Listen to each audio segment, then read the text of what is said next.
Chilli powder అన్ని రకాల వంటలకు పచ్చళ్లకు సరైన chilli powder. No colour no chemicals. నేను అనుకున్న సినిమా అనుకున్న ఎమోషన్ కన్వే చేశాను. అది రిసీవ్ చేసిన అంత నేను అనుకున్న దానికన్నా ఎక్కువ డీప్ ఇంపాక్ట్ ఇచ్చింది అనే రిజల్ట్ విషయంలో నేను చాలా హ్యాపీ.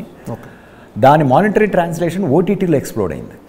ఎప్పుడైతే ఓటీటీలో వచ్చిందో సినిమా, ప్రాబ్లీ దాని ముందు సినిమా రిలీజ్కి ముందు తేజ్ యాక్సిడెంటు ప్లస్ కొంచెం లాట్ ఆఫ్ పొలిటికల్ నాయిస్, నా సినిమాకి సంబంధం లేని పొలిటికల్ నాయిస్ దాని చుట్టూ ముసురుకోవడం వల్ల థియేటర్కి వెళ్ళడం విషయంలో జనాలు డిసింట్రెస్ట్ చూపించండి. అది కూడా theatre life is only 3 days కదా. So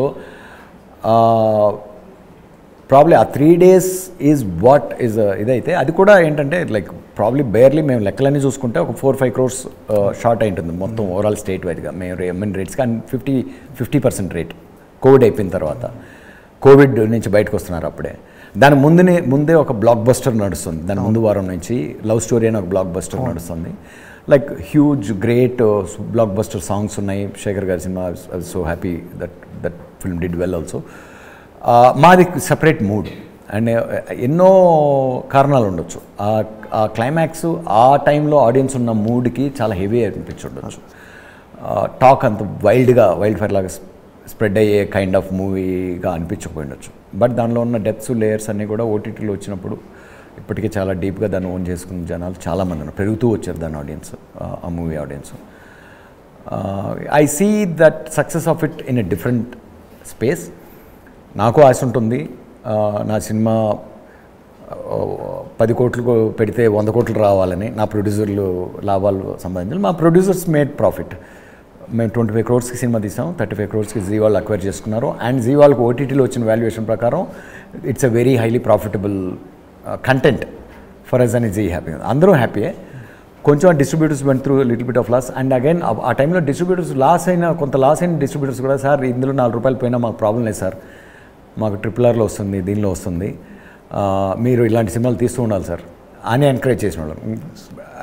I feel that's a good experience. Sir కథపరంగా ఆ సాడ్ ఎండింగ్ అనేది సాయి ధర్మ తేజ్ సాయి ఎండింగ్ అనేది ఆ సాడ్ ఎండింగ్ అనేది కరెక్ట్ అనుకున్నా, ఆ సిచ్యువేషన్కి సాయి ధర్మ తేజ్కి యాక్సిడెంట్ జరగటము, ఆయన హాస్పిటల్లో ఉండటము, ఆ సిచ్యువేషన్కి ఎందుకో ఆడియన్స్ చాలా, నాకు కూడా దాన్ని ఆ సినిమాని యాజ్ ఈజ్ రిలీజ్ చేయడానికి చాలా హెవీ అనిపించింది, చాలా హెవీగా పెయిన్ఫుల్గా అనిపించింది. తన కోమలో ఉన్న సిచ్యువేషన్లో ఇలాంటి ఎండింగ్ ఏంట్రా ఇలా వచ్చింది మన టైము అనే ఆ బాధ ఒకటే.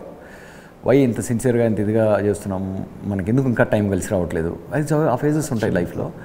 కొన్నిసార్లు వీటిలన్నిటికీ కలిపి ఒక సినిమాకి ఇచ్చేస్తాడు దేవుడు. ఇప్పుడు మీకున్న సింపతి కానీ ఎంపతి అన్నీ కూడా ఇంకా అన్నీ కుదిరిన రోజున ఈ పేమెంట్ కూడా వెనక్కి వచ్చేస్తుంది. అంటే బాక్స్ ఆఫీస్ గురించి మాట్లాడితే. బట్ అది ఎందుకు, ఈవెన్ ఒక ఆలోచన కూడా వచ్చింది నాకు రిపబ్లిక్ టైంలో, ఆ క్లైమాక్స్ కాకుండా కోర్టులోనే ఫినిష్ చేద్దామా అంటే. ఫస్ట్ ఆఫ్ ఆల్ తేజ్ కథ కనెక్ట్ అయింది కూడా క్లైమాక్స్తోనే. తను ఫస్ట్ పాయింట్గా విన్నప్పుడు కనెక్ట్ అయింది కూడా దాంతోనే.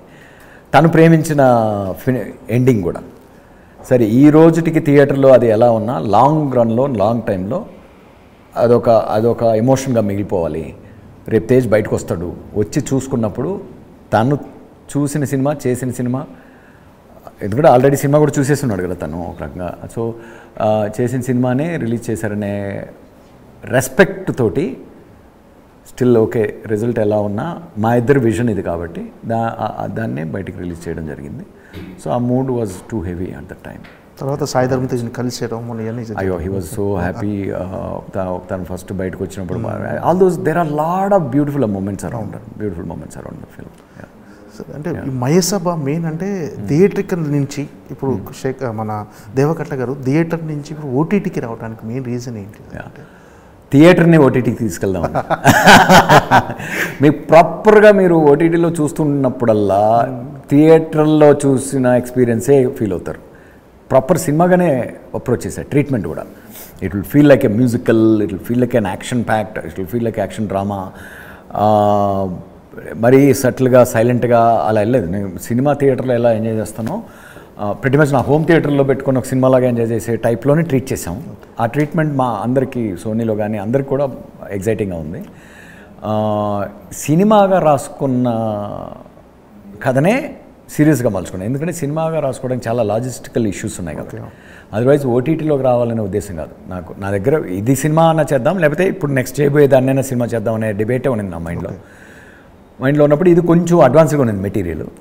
వేరాజ్ ఇప్పుడు ఏదైతే నా దగ్గర సినిమా కథగా ఉందో ఆల్మోస్ట్ ఈ షేప్లోకి మైసభ అప్పుడు రెడీగా ఉన్నది. కోవిడ్ టైంలో కూర్చొని రాసింది కాబట్టి. So then I thought maybe ఇది రెడీగా ఉంది కాబట్టి let us finish this, let us deliver this. Parallelly I'm travelling with my favourite hero, one of my favourite heroes. We're working on it. So దాని time వచ్చినప్పుడు will announce. అంటే దేవకట్ట గారి సినిమాలు తీసిన 4 అయినా ప్రస్థానం, ఆటోనగర్ సూర్య, తర్వాత రిపబ్లిక్, ఇలాంటి అంటే ప్రతి సినిమాకు మీ రైటింగ్ కానీ మీ టేకింగ్ కానీ అందరికి చాలా ఇష్టపడతారు సార్.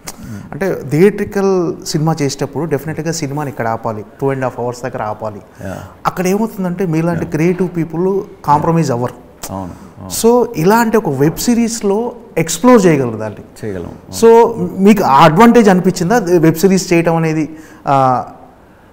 ఎప్పుడైతే ఓటీటీ ఫార్మాట్ కన్వర్ట్ చేద్దాం అన్నప్పుడు ఇంకా కథ ఎక్స్పాండ్ అయింది, ఎక్కువ క్యారెక్టర్లు వచ్చినాయి, చాలా ఇంట్రెస్టింగ్ తయారైంది. గ్యారంటీగా నాకు తెలిసి మైసభ సినిమా కన్నా ఓటీటీ స్పేస్లోనే ఎక్కువ ఇంట్రెస్టింగ్గా షేప్ అయింది అనే ఫీలింగ్ వచ్చింది. ఎందుకంటే ప్రాబ్లీ రైటర్గా ఎంజాయ్ చేస్తున్నాం కాబట్టి, ఎంజాయ్ చేసాం కాబట్టి. And the other thing, cinema రాసేటప్పుడు కూడా నేనేంటంటే సినిమా ఫార్మాట్ కంటూ ఒక గ్రాఫ్ ఉంటుంది, అది మైండ్లో పెట్టుకుని ఆ నిడివికి మాత్రం 2.5 hours మైండ్లో ఉంటూనే వస్తుంది. నాకు ఎప్పుడు కూడా లెంగ్త్ ఇష్యూస్ రాలేదు. ఓన్లీ ఒక ప్రస్థానం ఒకటే కొంచెం ఎక్స్టెండెడ్ లెంగ్త్ వచ్చింది, దాన్ని ట్రంకేట్ చేసుకుంటూ వచ్చాం ఫస్ట్ కట్. మిగిలిన అన్నీ నా ఫస్ట్ కట్కి లాస్ట్ కట్కి మ్యాక్సిమం ఒక 10 minutes డిఫరెన్స్ ఉంటుంది. రిపబ్లిక్ కూడా 2:30 ఫైనల్ కట్ అయితే 2:40 వాజ్ మై ఫస్ట్ కట్. అలా స్క్రీన్ ప్లే స్టేజ్లోనే చాలా టైం వైజ్ లెక్కలో ఉంటుందన్నమాట. అందువల్ల వేస్టేజ్ ఉండదు. లైక్ రిపబ్లిక్ 63 daysలో ఫినిష్ చేసాం. మైసభ 3 సినిమాల కంటెంట్, మోర్ దెన్ 6.5 hours కంటెంట్ని 90 daysలో ఫినిష్ చేసాం, 89 daysలో ఫినిష్ చేసాం. సూపర్. అంటే ఒక్క సినిమాని 30 daysలో చేస్తే ఎంత ఫాస్ట్గా అవుతుందో ఆ స్పీడ్లో చేసాం అనమాట. బట్ అగైన్ నేను ఇప్పటివరకు చేసిన సినిమాలన్నింటిలో కల్లా ఒక రకంగా బెటర్ షాట్, క్వాలిటీ కనిపించే అవకాశం ఉంది, మీకు కనిపిస్తుంది అనుకుంటున్నాను నేను. అండ్ స్కేల్ వైజ్గా కూడా it's huge in terms of scale. Teaser చూసినా దీంట్లో మీ గత సినిమాలతో పోల్చుకుంటే వెబ్ సిరీస్లో కమర్షియల్ వాల్యూస్ ఎక్కువ కనిపించినాయి. ఇది సూపర్ పాయింట్ చెప్పారు మీరు. ఏది మా ఎడిట్ అసిస్టెంట్ సార్, మీకు ఎవరు హీరోని ఎవరు ఎలా చూపించారు, వాళ్ళ హీరోని ఎలా ఆపాదించుకున్నారు, ఇవన్నీ పక్కన పడేస్తే ఒక స్వీట్ కంప్లైంట్ అయితే వస్తుంది సార్. మిమ్మల్ని స్వీట్గా తిడతారు.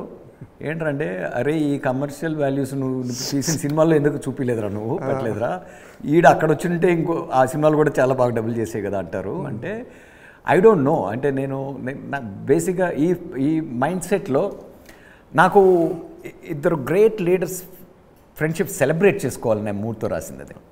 ఆ సెలబ్రేషన్లో ఆ వల్నరబిలిటీస్, వాళ్ళ యాటిట్యూడ్స్, ఎప్పుడు కూడా మనకు మనిషిలో ఒక హానెస్ట్ హ్యూమర్ ఉందనుకోండి, ఆ క్యారెక్టర్ తొందరగా అటాచ్ అయిపోతాం మనం. That's what I tried in both the characters and pretty much all the characters. Throughout the show హ్యూమన్గా న్యాచురల్గా ఉంటూనే మీకు ఈవెన్ మీరు లైక్ 9th episode వెళ్ళే వరకు కూడా, even all the way intense drama జరుగుతున్న టైంలో కూడా కామిక్ రిలీఫ్స్ ఉంటూ కుదిరింది అలాగ రైటింగ్ దీనిలో. I think I don't know, maybe probably it just shaped like that. నా మైండ్ సెట్ ఏమో అదే మేబీ ఓరే మరీ ఇంత గ్లూమీగా చెప్పకూడదు అంటే, మేబీ కొంత ఆడియన్స్ నాకే తెలియకుండా కమ్యూనికేషన్ జరుగుతుందేమో బేసిక్లీ.